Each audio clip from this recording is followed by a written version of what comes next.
Welcome to the Broken Graciously podcast, where we challenge the culture of brokenness by exchanging beauty for ashes holistically, with candid conversations, transparency, and practical tips.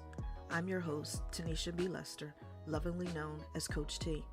I'm a Master Certified Life and Business Coach, Certified Christian Coach, Certified Pastoral Counselor, and published author. I look forward to engaging with you in the comments as well as on IG. Follow me on IG at Tanisha B. Lester with the number 1. Please like and subscribe to this podcast.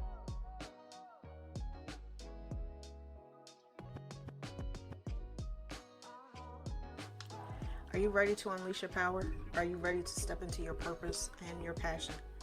Then I want you to come into Refresh Her Mindset virtual retreat, May 15th through May 17th. 3 days, free registration, where I, Coach T, will be instructing ladies on how to change your mindset so that you're stepping into your purpose, your passion, and your calling, with leaving behind the cycles that have kept you stagnant and stuck. Again, that's Refresh Her Mindset virtual retreat, 3 days. Registration is free. Go to bit.ly/REFRESHER and the number 23.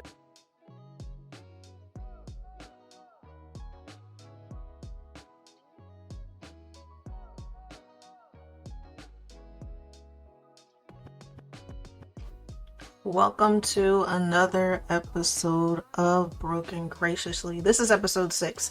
Welcome. I hope you have been enjoying the podcast thus far. So this is Broken Graciously, where we challenge the culture of brokenness by exchanging beauty for ashes holistically, with candid conversations, transparency, and practical tips. This is your girl, Coach T. Okay, so let's get into this week's episode. I hope you have been enjoying the episodes. I hope you have liked and followed the podcast. So May is a mental health awareness month. Now, we've been talking about mental health on all platforms, all arenas for a while at this point. But here's how I want to tackle this. So last night, over the weekend, I watched all 6 episodes of Queen Charlotte. Queen Charlotte is a spin off of Bridgerton.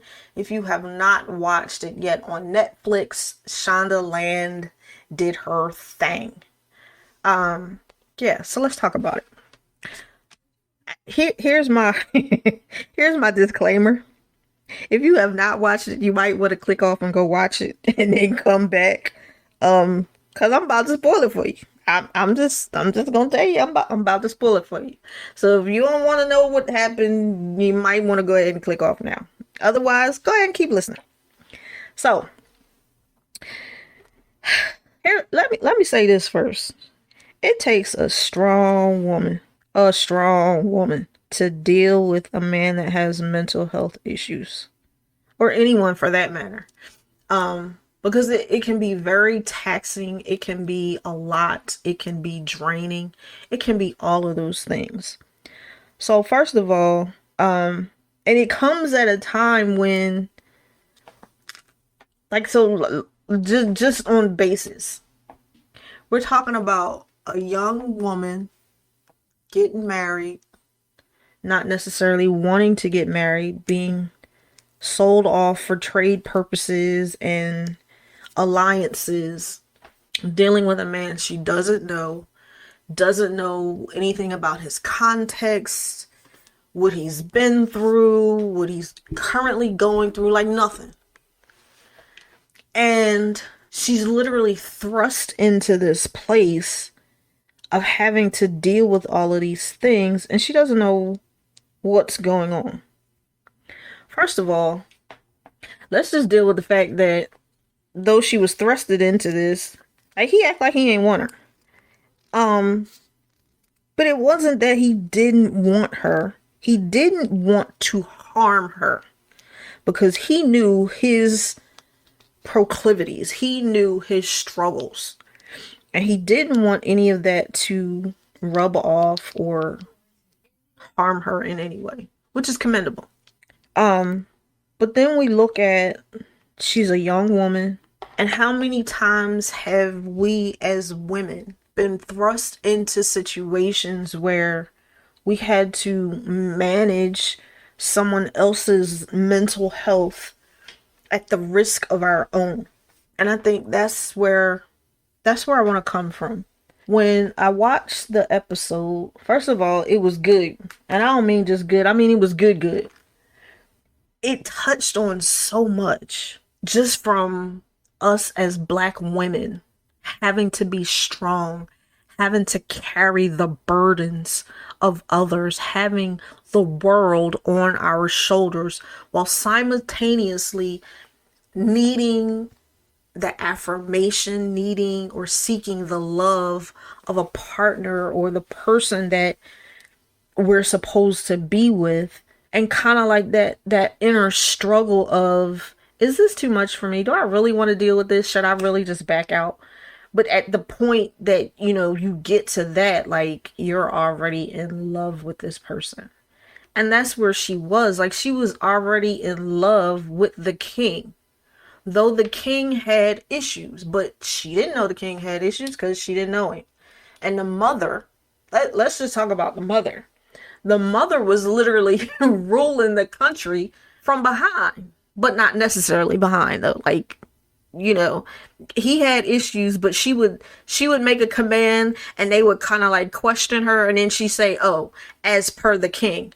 You know what I'm saying? So like, you knew mom was running stuff even though the king was nowhere to be found, because the king was into astrology, the king was into farming, like he was into everything but being a king.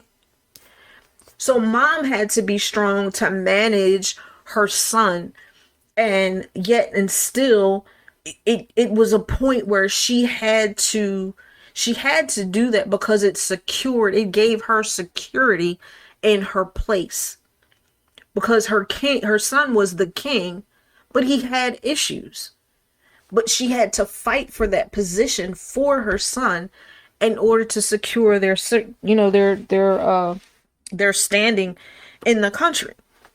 How many times as women have we had to fight for our children or fight for their rights, right? And not even just to secure our places, but to secure their place. So that's one thing. And then, let's segue back over to Charlotte, the queen, where she's, questioning herself, like, is it me? Like, do you not love me? Do you not want me? Is it me versus it being you? How many times have you been in a relationships where you thought it was you and it necessarily may not have been you? And that's not to say that anything that went on in a relationship you weren't culpable for. I'm not saying that at all. What I am saying is, how many times have we questioned ourselves because of the actions of another and felt less than or unworthy because of someone else's actions? And it wasn't necessarily that they didn't love you.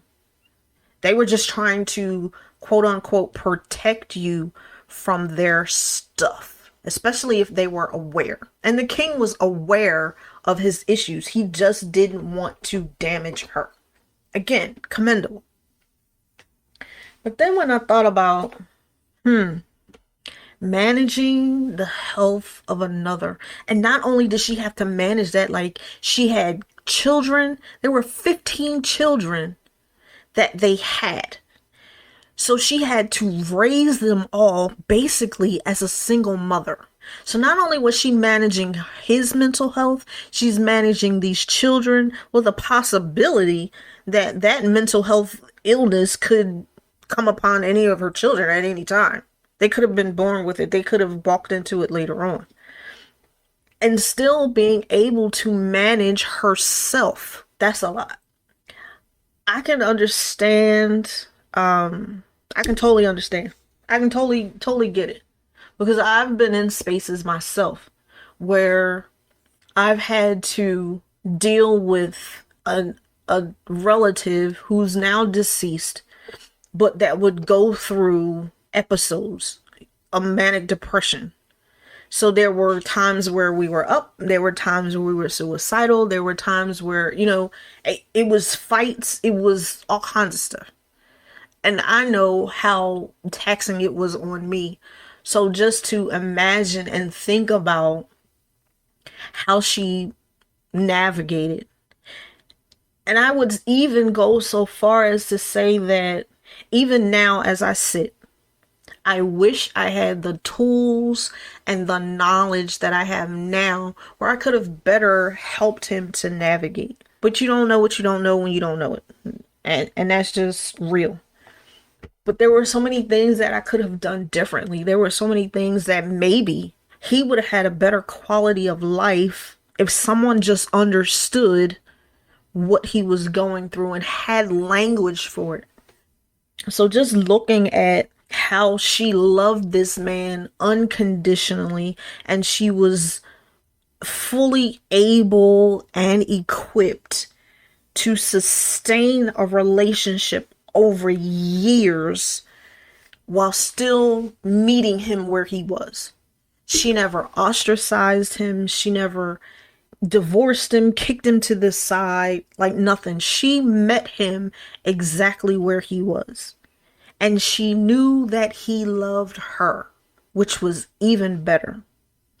But just to think of how would that go today, right? How would you handle that? How would you handle being in the space of loving someone or coming to love someone who has kind of sort of debilitating mental illness? How would you handle that? Like, I think about, again, that relative. Again, there was yet another relative. So I've had to be in spaces of knowing that this relative was to the point of committing suicide and them calling me, and like it would be such to the point of, like, there were a couple different areas that he would hide in because it would get so bad that he would think people were after him. And when he got like that, like, I would have to try to play detective to figure out where he was so I could go get him. And it was always a cryptic message of trying to find out where he was. Even, I remember we had a dog, and the dog would follow him. And wherever he went, and he would stay, is when he got settled, the dog would leave and come back to the house. The dog would come back to the house and just bark incessantly until I came out the house.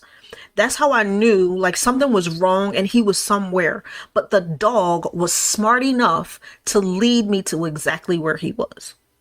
So I would have to go find him in the woods, but the dog would lead me there. But after the dog had died, like, there was no guidance. So again, I would have to try to decode these cryptic messages to try to figure out what tree is he hiding in and what space of the woods. Is it this space, or that space? But trying to navigate all of that, and I had no context for, mental health, or because, back in the day, we just said somebody was crazy, and that's not the correct way to say it. And it's hurtful, and it's just not the way to say it. It's not the way to aptly express it, because a lot of times some of these things aren't really that person's fault. Sometimes it's just merely traumas that happened to that person that they were unable to cope with. They had negative and maladaptive coping mechanisms in which this is the way that their brain started to protect them. Then you go over into spaces where they self-medicate to try to cope, which is another issue, which is another layer to it.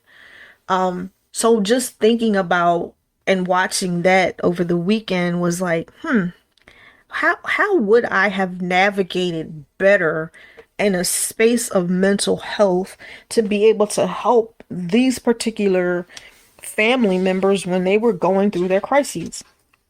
Like, I've had to leave where I live now and go back home to take a family member to the doctor to make sure they were getting the care that they needed, because that individual was dear to me, is special to me. I love that individual, so therefore I'm going to make sure that that person has what they need, and that their mental capacity can be expanded, and their mental health brought to a healthier level than where they were. So it's just a lot to think about, even in that space of mental health. But conversely, I think about how would I have handled it in moments where I in particular was going through depression. And I can even think back and admit that there were times I was going through depression and I had no clue. I think I probably spent a good portion of my adulthood in depression, but I didn't know it. I didn't have no context for it. Why didn't I have context for it? Because in our community, that's not something that we talk about. It's just such a stigma on the Black and brown community in regards to mental health. It's such a stigma. And it's ridiculous. But again, it goes back to the, number one, Black women got to be strong. I don't know about y'all, but I'm sick of being strong. I won't be strong no more. I don't want to do it. I'm okay with calling my therapist and telling her I'm not okay. And it's okay not to be okay. When we can adopt that mindset, we'll be a lot better off as a community. That's number one. Number two, I'm okay with saying, I need help. But that's yet another stigmatism. It's not okay to say you're not okay and that you need help. It's okay to not be okay and not be strong. Then we go back to the, it's the crazies. You don't have to be crazy to need assistance, whether that's a chemical imbalance and you need medication for a little while to even you out so that you're on a, an even keel. There's nothing wrong with that. Because trust and believe, the other communities, they readily say about mental health. You know why? Because it gets them out of stuff. That's first thing. But it's such a stigmatism. In addition to that, what goes on in our house stays in our house. How many times have you heard that said in your lifetime? How many times have you in particular even said it? I know I said it, and I know I heard it quite often. But in that space, even, that's when we get the, the Uncle Ray Rays and the Pookies and all of that that's out here molesting and raping kids, and ain't nobody saying nothing. Which creates a whole nother issue of mental health, because now you got kids that's going into adulthood that have been traumatized and their trauma has not been dealt with aptly. Hey, I was one of them. But because nobody would say anything, nobody wanted to confront issues, nobody wanted to talk about those things got swept under the rug and nothing was done. On the far-reaching and extreme side, you got individuals that are perpetuating that very same cycle still. You have individuals that are totally suicidal. You have individuals that have gone into promiscuity or, sex trafficking and, prostitution and drug abuse and alcohol abuse. Why? Because it was trauma in the house and nobody dealt with it. And it wasn't okay to go to a therapist or a counselor. When are we going to stop doing it? When is it going to be okay to not be okay? Like, I really have a righteous indignation about it. And I think it's just stupid at this point, because there's too much information out there regarding mental health. There's too much information out there regarding help. It's too much. It's too much. There's no reason. There's no reason, period. I don't have a caveat to that, period. And then if we just talk about that, that's just talking about our Black females, our Black and brown females. Let's talk about our Black and brown men, where they feel as though they're emasculated if they got to go seek help, or, they're less than men if they cry. And why? And I'm on a soapbox right now, but you just bear with me. How about let's talk about these older men and even some of these women that are telling these little boys that they're the men of the house. I had somebody tell my son that one time. Ooh, I think I probably went up one side of them and back down the other side. Cause no. You ain't gonna tell my child, my underage child, that they're the man of the house. Cause now you've put responsibilities and weights on that child that does not need to be there. He's not the man of my house. There is no man in my house. He's a child. Let him stay in the child's place.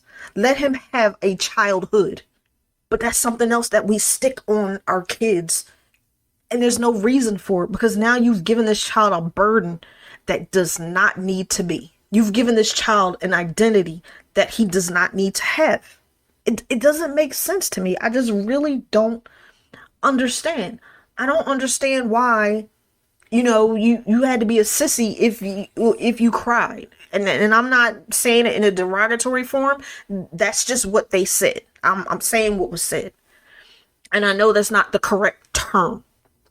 So, but that's how they were labeled. If you were emotional and you cried, it didn't matter what you was crying for. I mean, if you was in pain, oh, stop crying and man up.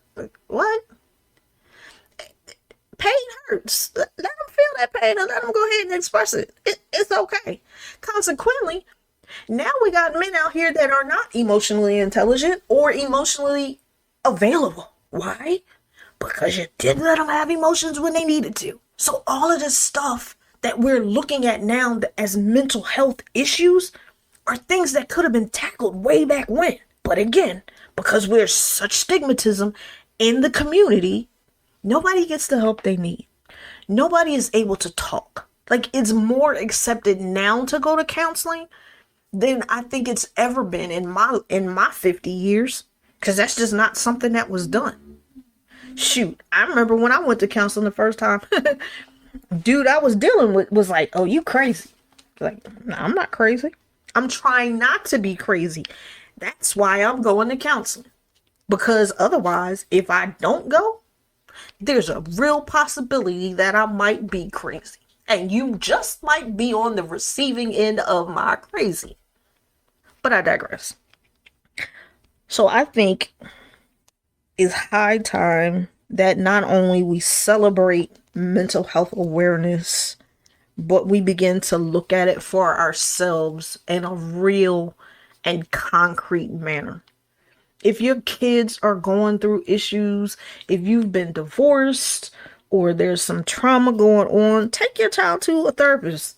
Let them be able to talk it out, because they may not feel comfortable enough to talk it out with you. And that's okay. But let them have an outlet. Stop telling these kids that they're the men of the house. Let them be kids. Let's stop being them strong women. Because even the strongest things break. You just don't want it to break at an inconvenient time. Be strong enough to get help. Because in my book, that's the strongest you could ever be. Is when you admit that you need help. There's nothing stronger than that, because it takes wisdom, it takes emotional intelligence, it takes tenacity, and it takes courage to admit when you're hurting and you need help. So, I said all that to say, if you found yourself in any of these scenarios, as usual, or if any of this resonated with you, comment and go get the help that you need. You don't even have to walk into a counselor's office anymore. Counseling is online now since the pandemic. Anyone is available. Get the help you need. You don't have to broadcast it to the world. It's totally fine, but just do it. And consider the fact that people that you're dealing with, they may be going through their own mental health struggles. You don't know. So while you're giving yourself grace, give other people grace too. Because you really don't know what people are dealing with. And since the pandemic, I think we all about dealt with something on one level or another. And the grace is definitely needed to be compassionate, be empathetic. Heck, just be sympathetic to another's plight. Because you just never know. If you've not come to a point, you might be next. And that's not to wish it on anyone. You just never know. You just never know. So, I hope I didn't spoil Queen Charlotte for you. I told a little bit. I didn't tell the whole thing. It was good. Go check it out on Netflix. But again, this is Mental Health Awareness Month. Be sure to go on psychology.com and psychologytoday.com and find a mental health counselor that deals with your particular issues. Whether it's suicidal ideation, whether it's just needing someone to talk to find healthy coping mechanisms, whether it's talking over your traumas, whatever it is. Find a mental health professional to help you do that. Now, I am not a mental health professional. I am a coach that deals with trauma. Mental health professionals deal with past issues. I deal with past issues, but you are currently moving forward. That's my space. I have clients that have both. They have me and they have a counselor. There's nothing wrong with counseling and coaching. We'll both get you where you need to go. So, thank you for tuning in to another episode of Broken Graciously. This has been your host, Coach T. Please like and follow the Broken Graciously podcast. I will see you next time on episode 7. If you have not done so, go back and check out some of the other episodes. They were pretty good as well. Talk to you later.